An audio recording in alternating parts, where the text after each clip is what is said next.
Okay, today we are diving into a book that's, well, it's got a reputation. We're talking about Robert Greene's The 48 Laws of Power. And let me tell you, this is not your typical self-help book. Not even close. We're going to break down exactly why. And this quote really gets right to the heart of it, doesn't it? The whole point is to pull back the curtain on how human interaction really works. So yeah, forget all that feel-good advice. This is about pure, unfiltered strategy. And this is where you really see the split. You know, most self-help books are all about positivity, following your passion, that kind of thing. But this book, nope.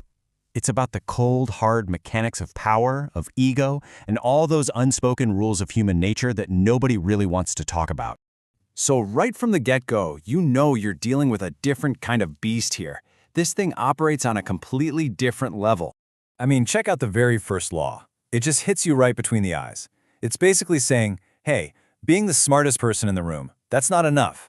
You have to understand the people around you, their insecurities, their egos. It's a masterclass in social intelligence, not just raw talent.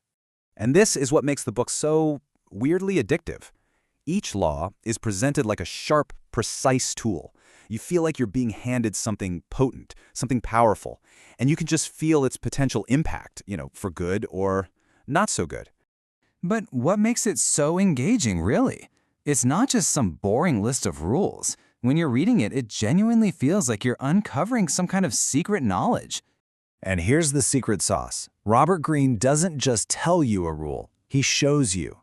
He dives into these incredible stories from history. We're talking kings, queens, con artists, you name it, and uses them to prove his points.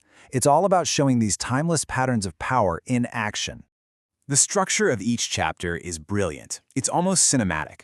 You get the law, then a story that brings it to life, then the key lesson. But, and this is crucial, you also get the reversal. That's the part that tells you when the law might backfire. It makes everything so much easier to grasp and remember. Okay, so what does this all add up to? It builds up to the book's core philosophy.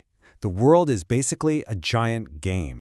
And here's the kicker. The book's big argument is that you don't really get to choose whether or not you play. You can try to ignore the game, for sure, but that doesn't stop it from being played all around you. And this is where a lot of people, even really talented people, trip up. It's not because they lack skill, it's because they lack awareness. They're moving through the world without understanding the strategic game board, and that, well, it makes them vulnerable. So what the book is really trying to teach you is to think before you act. It's about developing this whole new level of awareness. Observe first, speak later, get a handle on your emotions, and really understand that how people see you, that perception, is one of your most critical assets. All right, let's just address the elephant in the room, shall we? This book has a, let's say, dangerous reputation. So the big question that always hangs over this book is it immoral? I mean, are you basically learning how to be a bad person? Is this a user's manual for manipulators? And look, the criticisms are totally out there. People call it manipulative, immoral, dangerous, and you can see why. Let's be honest, some of these laws sound incredibly cold and calculating. But here's the other side of the coin. Maybe the book's real power is that it forces you to look at some uncomfortable truths. It holds a mirror up to the way the world actually works, and it shows that, a lot of the time, pure strategy can beat good intentions. So if you look at it that way, it kind of reframes the whole purpose. The idea isn't to become evil.